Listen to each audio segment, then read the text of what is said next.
Our hearts beat to the city streets. We began to feel the fire.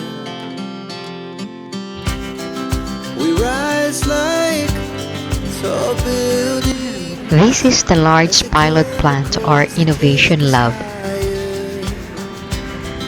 The night's young and it's just begun as she puts her hand in mine. We wanna chase the night, wanna dance to the light, pull stars from the sky, just two hearts running wild. Never sleep, never stop, as we shout from the top. We're gonna be two hearts running wild.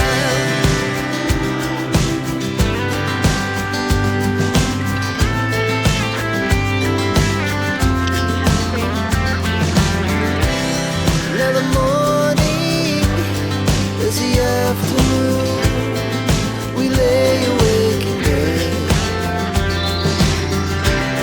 The laughs so loud as the hours pass.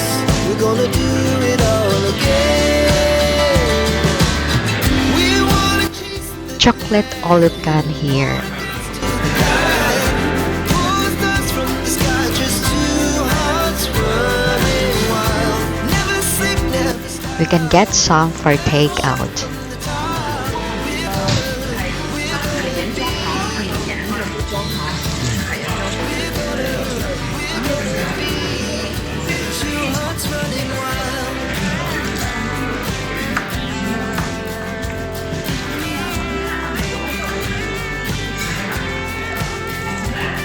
We can eat on here. You can take one of each with you.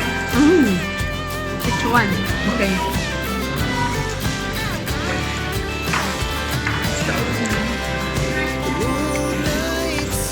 We can take each one.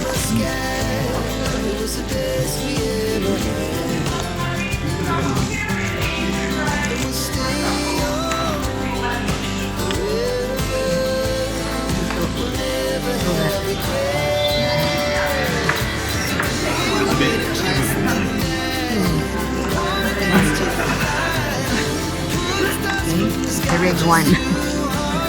Which one? Blue.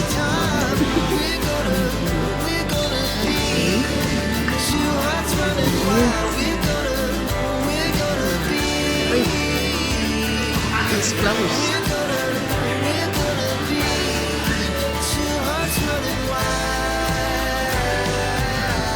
This is the large pilot plant.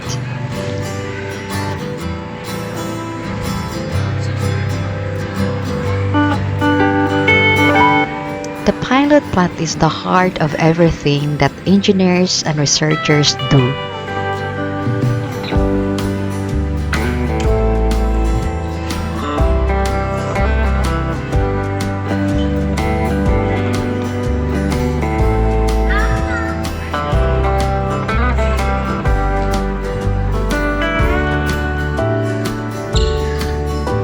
In this unique pilot plant, experts developed new recipes, refined production techniques, and gathered valuable practical experience.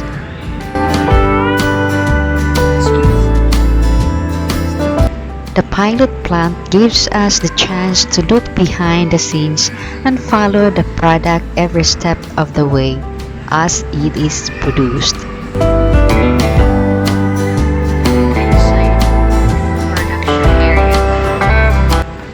Shell Forming Station. This is the first station for chocolate with a filling. Here, tempered chocolate is placed in the heated mold.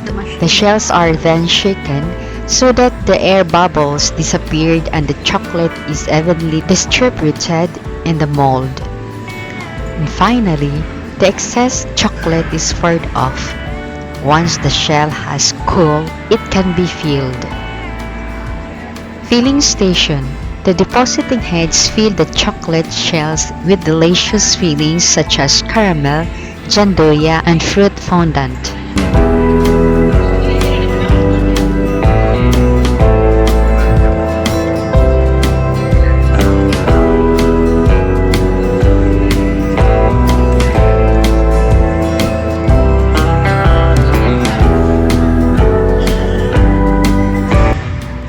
bottoming station, the filled shells are closed with a generous pouring of chocolate in order that the bottom chocolate can properly join to the shell and the filling. Then the filled molds are gently warmed. The excess chocolate is then removed and reused for the next bottom. The finished product is cooled for a final time, removed from the mold and then wrapped.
Thank you for watching.